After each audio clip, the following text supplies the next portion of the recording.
Guard. Giddy Up Grips, little simple guys. Okay, so full guard as a general rule. Neo, up or down.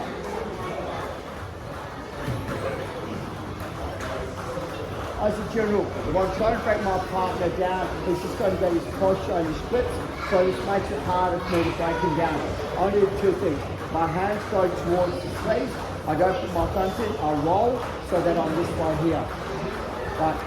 So the reason I'm doing is called a giddy up grip.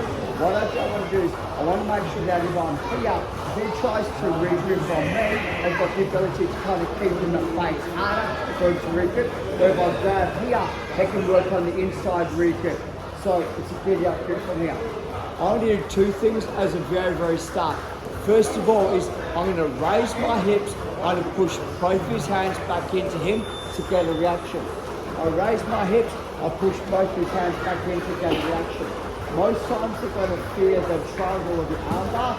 I'm going to slowly put both of his hands to my right hand side, to his left hand side, but I'm not turning my body.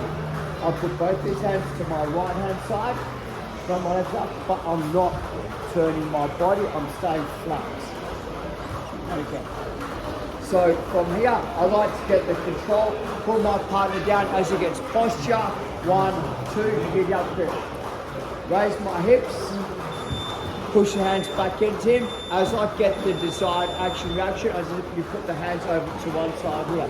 Make sure that my hand is over the hand. Make sure his hand's not over my hand.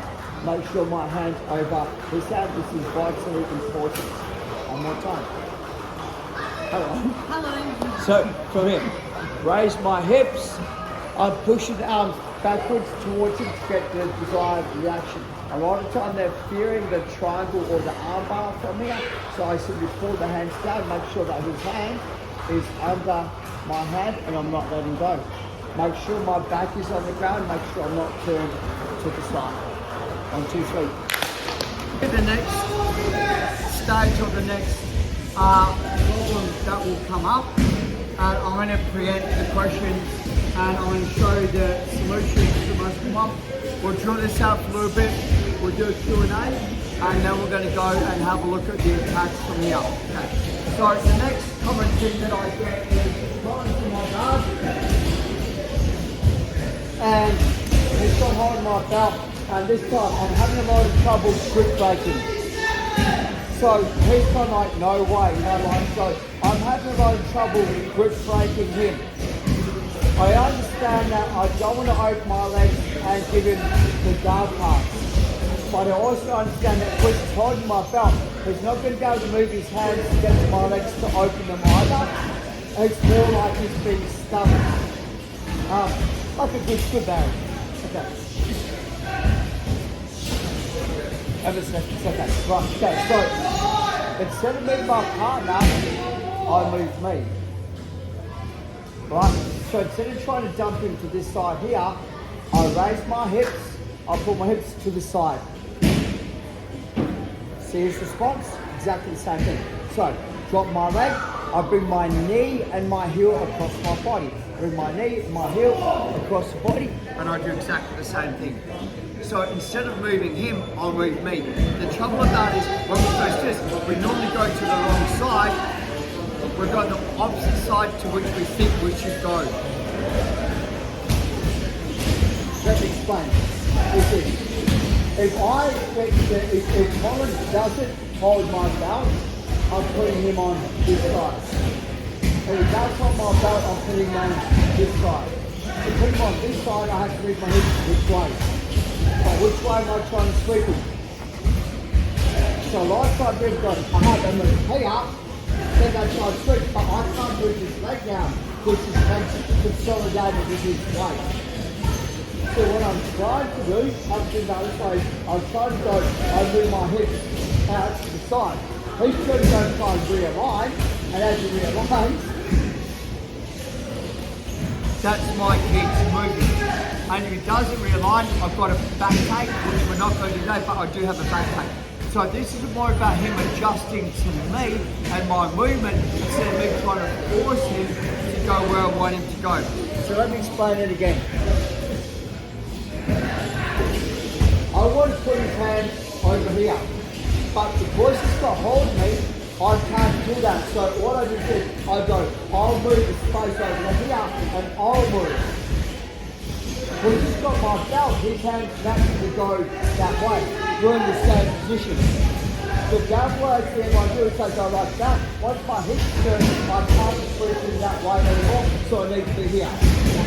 I bring my legs, my chest, and my foot guides the way. And I'm over. We'd like to see it one more time.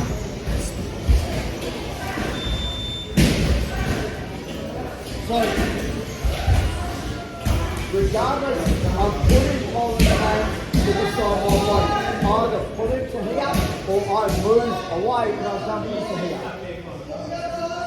Makes no difference. From here, once again, this hand's doing the pushing, so this stops him from posting, this hand.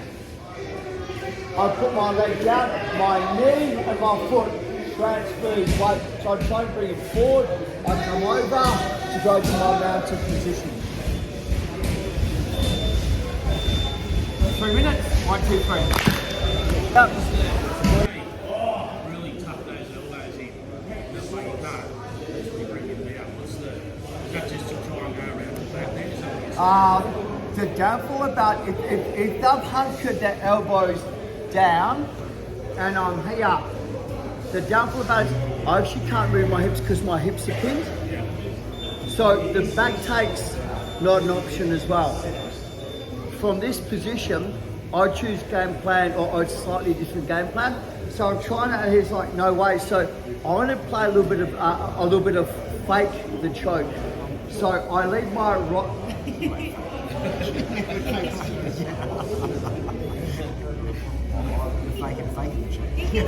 My hand goes in the collar and I make it nice. His reaction, this is half a choke. I'll fake the collar choke to get the triangle. Now, he'll generally defend the triangle and I go straight to my collar choke. So anytime, because I can't take the back of my hips are pinned. Like, and the thing about it is, anytime that I hip escape, my legs open, he's in a better pass position. So I don't want to get, like, especially when they're really heavy on my hips.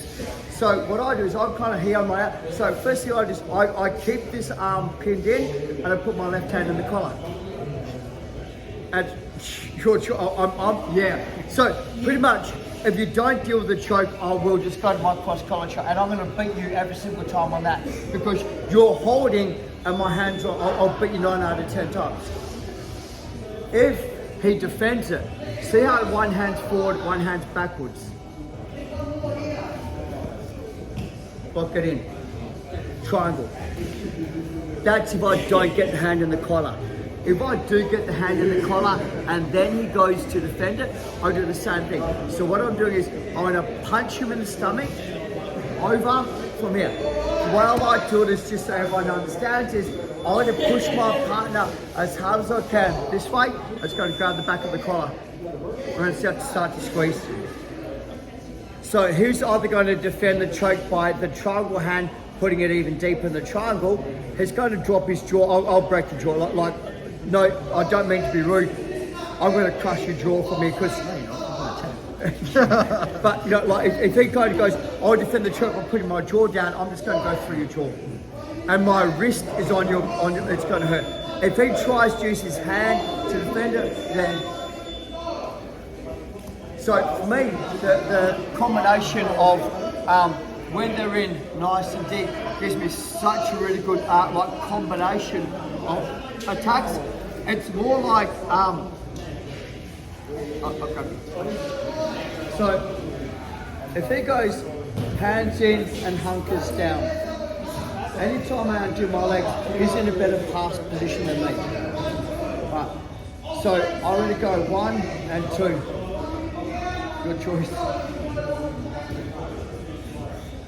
We're on the wrong side to defend the choke. So if they defend this hand, right, because you're hunkered down, it still gives me the choke. So you've got to, So you've got to use it. This is how we learn. But this is how so for me, because this is one of the most common responses I get, is when they're hunkered down, I go hold 1 and hold 2.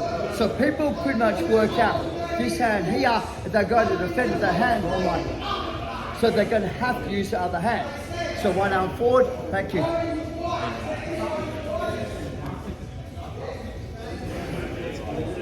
Too late. Right. So the game is to make him use the correct hand. I keep the purse shot on this hand, so he doesn't have the other hand free. And that's going to set my push-pull to trouble. Secondly is that if this hand's even shallow, he'll still feel the threat of the choke.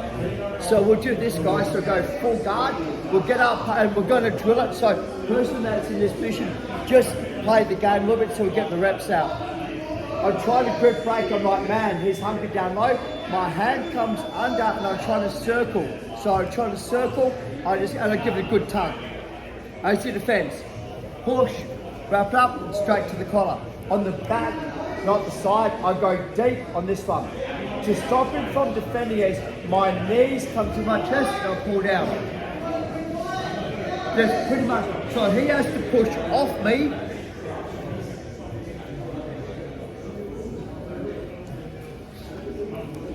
So thank you very much. So the combination is when anyone hunkers down in my guard like this, it's pretty much they're playing super defensive. I'm just going to attack you. I'm just going to attack, and I'm in a far better position to attack this. But if you're holding my bow and hunkered down, man, your neck's exposed. Okay, so on your own size, 1, 2, 3.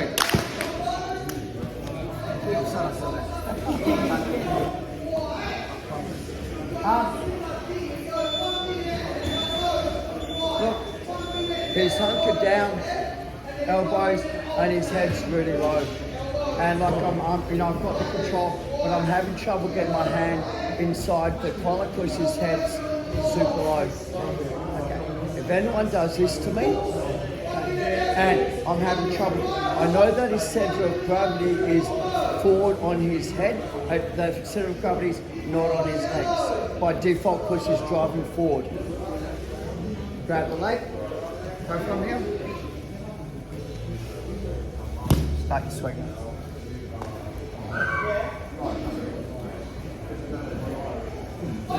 I generally won't get the sweep. They're going to respond to the sweep by popping the head.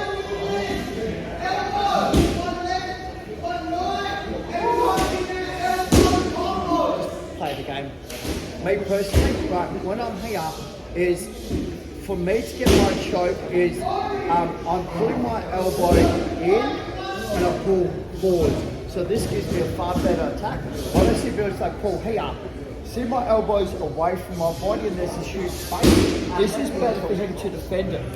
So when I do my collar choke, I try and get my elbow wedged to center and I'll pull in. So if he tries to block the choke, this is my part and I'm in a strong position. Where I'm here, yeah. So when I get this choke, I go like this, I go grip, I go push, elbow in nice and deep. This also means that's a really fast transition. Watch this. Here, 1, grab it from here, tip my partner, no way, goes in. This isn't a catch. My elbow goes in and I'll pull him in. I'm not trying to do this. I'll put my elbow in and I'm here. Got it? From here, nice and easy. Close it up, come over the back. If my partner tries to defend this from here, I'll drag. I'm dragging. If I get to the position where I'm here and he's blocked it and I'm having a lot of issues doing the choke from here, I'll generally go on the elbow. And I'll start to pull the elbow and he'll go no way, I'll just go back on the choke. And if I don't feel that I've got a good enough choke, like let's just say that my left hand, I know it's not a good choke. I concentrate on the triangle instead. So instead of focusing on what you don't have, concentrate on what you do have. If you don't have the choke, go to the triangle. If I don't have the triangle, go to the sweep. Right. But if he's blocking my hand out from going deeper, it's gone. But I'm not gonna, like I'm here, I'm like, man, okay, he's blocked it out. I can either try and fake it, so I'm gonna do this, I'm gonna let it go. Or, okay, let's concentrate on the next thing, which is this one. Okay. So, what I want you guys to do is, the person who's on the knees, give them one little problem, and they'll try to overcome one little problem, and then give them a different problem, and then give them a different problem. So if they've got the time off for 2 minutes, and at the end of 2 minutes we swap over, don't be obnoxious, we're not stopping the move, we're just trying to give them little bits and pieces of problems to solve. 1, 2, 3.